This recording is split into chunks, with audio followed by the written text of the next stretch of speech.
Oma, opa, bapak, ibu, saudara-saudari, teman-teman muda, bagaimana kabar Anda hari ini? Baik, sehat? Tidak mudik? Atau pemudik semua ini jangan-jangan? Hari ini kita mendengar Injil, 2 murid mudik ke kampung halaman Emmaus. Kisah murid Emmaus menunjukkan bagaimana suatu perubahan besar terjadi kepada kita ketika kita mau berjalan bersama dan saling berbagi. Perubahannya seperti apa? Kelihatan sekali. Kedua murid itu awalnya menjauh dari Yerusalem ke Emmaus, tapi akhirnya kembali ke Yerusalem. Awalnya mereka tidak mengenali Yesus, akhirnya mengenali Yesus. Awalnya berduka cita, lalu menjadi sukacita. Awalnya kebodohan, jadi tercerahkan, mengerti isi kitab suci. Awalnya lamban hati, jadi hati yang berkobar-kobar, mewartakan Allah. Apa yang sesungguhnya terjadi? Ada 2 hal yang terjadi di sini dan mau kita renungkan. Yang pertama, Yesus yang berjalan bersama. Dan yang kedua, hospitalitas, belas kasih kepada yang membutuhkan. Yang pertama, Yesus berjalan bersama. Kalau kita dengarkan, Yesus sedemikian sabar dan membiarkan dirinya berproses bersama kedua murid Emmaus tersebut. Betapa para murid itu tidak percaya, dikatakan bodoh, lamban hati, tapi Yesus yang bangkit mau hadir bersama mereka. Tidak hanya hadir, berjalan bersama mereka. Betapapun kita berdosa, punya masa lalu yang buruk, punya kekurangan yang mengerikan, atau dalam situasi yang sulit, Allah selalu hadir. Dan tidak hanya hadir, berjalan bersama kita dalam hidup ini. Hal ini disadari betul oleh Paus Fransiskus. Dia memberi semangat yang baru dalam apa yang kita sebut sinode. Sinode dari kata sinodos, artinya berjalan bersama. Sinode adalah bahasa gereja yang menunjuk pada suatu sidang para uskup, membahas doktrin, tata kelola dan sebagainya.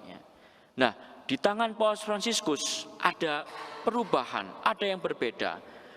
Sebelum sidang para uskup, Paus ingin mendengar dari umat apa yang menjadi keresahan, apa yang menjadi kegembiraan hidup umat.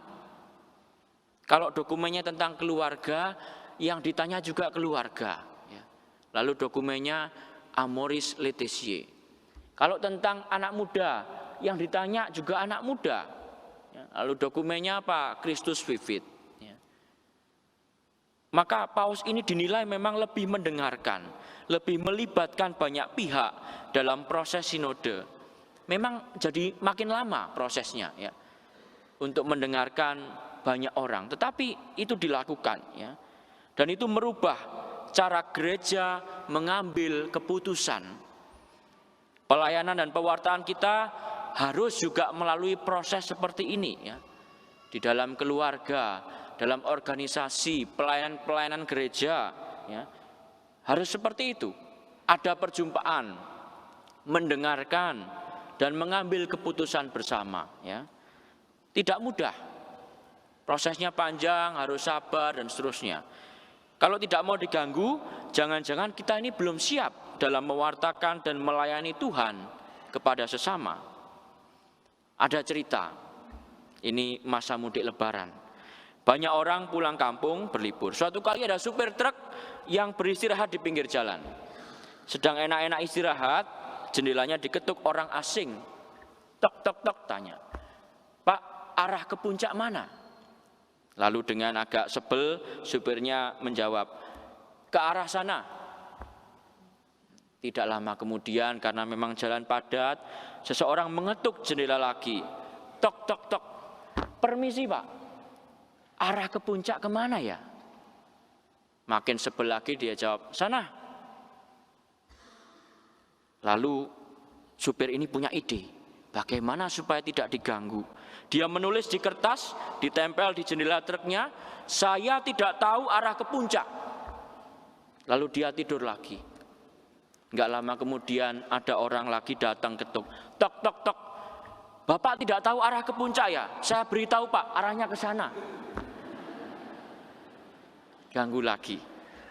Penting bagi kita untuk mau berproses, ya, berjumpa, mendengarkan, dan mengambil keputusan bersama. Bersama siapa? Semua orang yang berkehendak baik, terutama mereka yang sedang menderita. Ini jalan yang tidak mudah ya. Sekali lagi, ini butuh waktu yang lebih lama, butuh proses, butuh kesabaran ya. Mendengarkan orang ini ngomong apa, beda-beda semua. Tapi itu proses yang harus dilakukan. Persis seperti yang dibuat Yesus pada murid Emmaus. Melalui cara itu kita sungguh menemukan Tuhan. Itu yang pertama. Yang kedua, mengenai belas kasih, hospitalitas. Memecah-mecah roti memang tidak langsung berkaitan dengan Ekaristi kalau dalam Injil Lukas, tetapi lebih menekankan tema belas kasih kepada orang asing terutama. Sebagaimana Lukas itu menulis tentang misalnya Samaria yang baik hati, orang kaya dan Lazarus yang miskin. Ya. Tema-tema itu kental dalam Lukas, dan kali ini tentang murid Emmaus yang keramahannya, belas kasihnya, hospitalitasnya ditujukan kepada Yesus yang dianggapnya sebagai orang asing. Dua murid itu memberikan segala yang Yesus butuhkan sebagai orang asing, dan makin diteguhkan pesannya ketika Yesus membagi roti. Dikatakan terbukalah mata mereka dan mereka pun mengenali Dia. Artinya apa? Dalam hidup ini mungkin kita kerap kali sulit mengenali kehadiran Yesus, menyadari kehadiran Yesus. Entah karena masalah pribadi yang berat, luka lama yang terpendam, emosi yang membuat kita merasa tidak ada jalan keluar. Melalui jalan belas kasih, hospitalitas kepada sesama, kita akan berjumpa dengan Tuhan yang membebaskan, yang memerdekakan, dan memberi api kehidupan yang tidak pernah padam. Pengalaman pribadi saya, ketika saya menjalani masa pendidikan sebagai frater, ada namanya program peregrinasi, pilgrim berjalan, sebuah latihan rohani untuk menguji doa-doa yang saya lakukan, yang teman-teman frater lakukan. Waktu itu saya dan seorang frater diminta jalan sejauh 350 km yang ditempuh kira-kira 10 hari tanpa uang, tanpa bekal, hanya pakaian dan jas hujan kalau kehujanan. Kami hanya bisa mengandalkan belas kasih orang lain untuk makan, minum, dan beristirahat. Suatu kali di suatu kota, sore hari kami berkali-kali ditolak ketika minta makan. Sulit sekali. Kebanyakan mereka memang tidak percaya. Setelah itu berjalan lagi tidak jauh dari kota, kami masuk daerah perkebunan. Di sebuah rumah sederhana kami minta makan. Dan apa yang terjadi? Si pemilik rumah mempersilahkan kami duduk.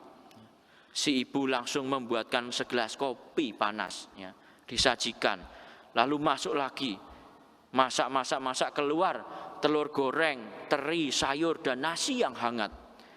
Mereka menawari kami bahkan untuk tinggal, tapi kami harus berangkat lagi.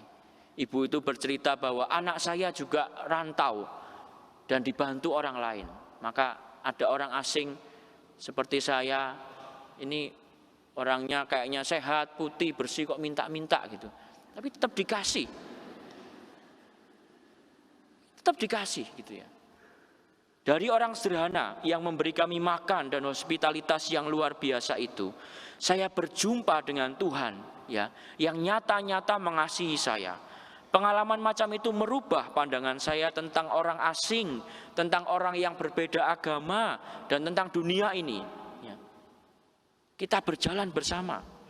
Saya melihat perubahan ya, seperti apa yang dialami murid Emmaus itu. Dari yang awalnya bagaimana menjadi bagaimana. Saya pun mengalami perubahan. Apakah saya membenci orang yang menolak saya? Tidak juga. Saya paham mereka mungkin takut dicuri, dicelakai, dibohongi. Karena itu memang terjadi di tengah masyarakat. Tapi pengalaman belas kasih yang satu itu membuat saya berjumpa dengan Tuhan dan membawa perubahan, pertobatan yang besar dalam diri saya. Hanya mengandalkan belas kasih Tuhan melalui orang lain. 10 hari saya nggak punya apa-apa, saya bisa hidup. Makan, minum, mandi, dan seterusnya. Sampai sekarang saya heran. Dan saya kagum dengan pengalaman itu. Meskipun kalau disuruh ngulangi lagi saya mikir-mikir.